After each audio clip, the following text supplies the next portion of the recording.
Nisambula Vinaka and greetings from Suva, Fiji, where the Pacific Conference of Churches Secretariat is based, along with many other regional civil society organizations. It is my honor and my task today to share a Pacific collective position on deep sea mining. That is, it is not needed, it is not wanted, and it is not consented. As Pacific Island people, we acknowledge that the ocean is the living blue heart of our planet. It is our common heritage, but also our common responsibility. We are its guardians.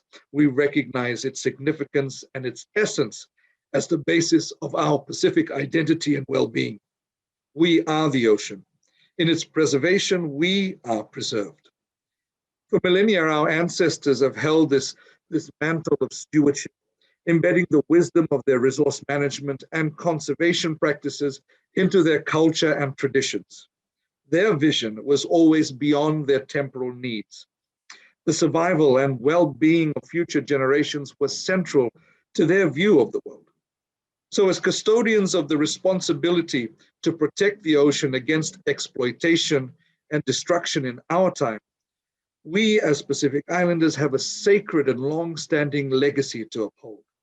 Our forebears have on this frontier stood firm against the ruinous incursions of nuclear testing, of drift net fishing and bottom trawling and marine pollution. And against impossible odds, they united to move a world to adopt a nuclear ban treaty, a ban on drift net fishing, and the London Dumping Convention. Awareness of the connection between climate change and the health of our oceans gathers momentum globally. Deep sea mining is the latest in a long list of destructive industries to be thrust into our sacred ocean. It is a new, perilous frontier extractive industry which is being falsely promoted as a proven answer to our economic needs. And while its promised benefits remain speculative, its pursuit is insidious. Even at an experimental stage, deep sea mining is already proving harmful to Pacific communities. And we of Oceania call for a total ban on deep sea mining within our territorial waters and in areas beyond national jurisdiction. We are mindful of the nuclear legacy in the Pacific, and we are determined not to repeat it. And so our ocean must never be used as the proving or testing grounds for the interests of powerful governments and industry.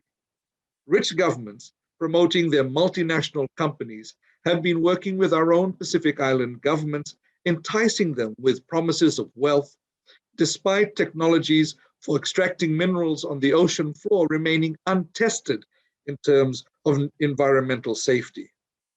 Land-based mining also came with the promise of economic, social, and environmental benefits for our people.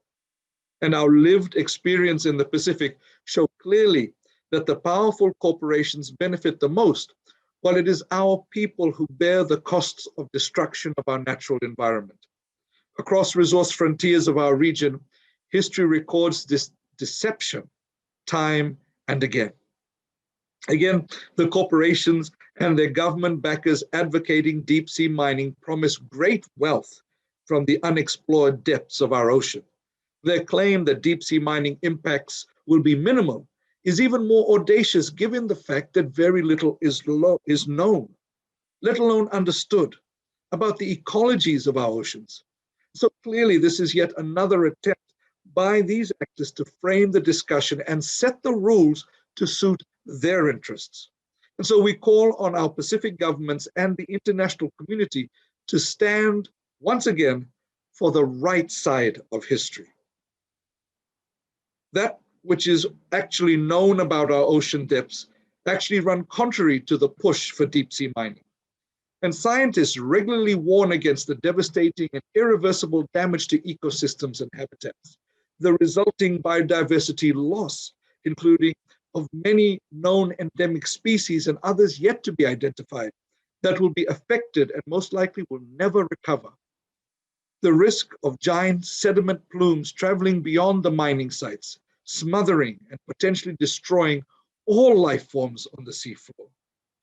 The danger of wastewater plumes, including potential toxins lethal to marine life, discharged from the mothership, impacting ocean ecosystems at various depths with attendant risk to our already threatened fisheries. The risk of toxins entering our food chain via contaminated fisheries, and the potential of devastating oil spills from vessels occurring. Pacific governments keen to pursue deep sea mining have to ask themselves, to what extent are they willing to destroy the ocean's life support system during a time of climate and planetary emergency, and in what is commonly known as the age of extinction? Our governments must ask themselves, who stands to gain the most from the destruction of our oceans? And furthermore, scientists acknowledge the critical carbon sequestration functions of deep sea hydrothermal vents and methane seeps, and are cautioning that the release of these sequestered methane, which is a greenhouse gas thought to be 25 to 50 times more potent than carbon dioxide, could be a doomsday climactic event.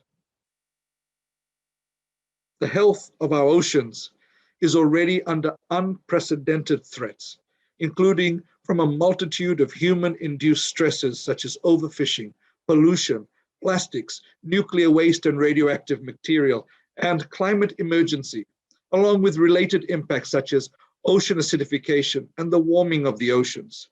To mask their greed, proponents are attempting to greenwash deep sea mining by arguing that seabed minerals are necessary for so-called green technology and to enable the global transition from fossil fuels to renewable energy. Now, this is a spurious argument, as the minerals we need can come from better recycling efforts and existing land-based resources. It would be ironic if the leaders of the Pacific Island countries, which are already at the forefront of the impacts of climate change and facing existential threats to territorial integrity, allow themselves to be persuaded to mine the ocean floor, thereby pushing the world into that doomsday scenario. Although our own governments and industry actors have argued that deep sea mining and its resources, mineral resources and mining of these resources are entirely the provenance of the state, states are still required to obtain the free, prior, and informed consent of the people, particularly indigenous peoples, over any development activities that would adversely impact their lands, their territories, and resources. The fact is that our governments do not have the free, prior, and informed consent of our people to proceed with deep sea mining in the Pacific Ocean, nor in areas beyond national jurisdictions. There is no scenario in which deep sea mining is permissible. If it's not safe in our exclusive economic zones, it's not safe in the Pacific as a whole, and therefore not safe for the world. A total ban on deep sea mining is the only way to ensure the integrity of the ocean, which is the heart of our planet. And so we call for recognition that as our common heritage, the ocean demands our common responsibility for its protection.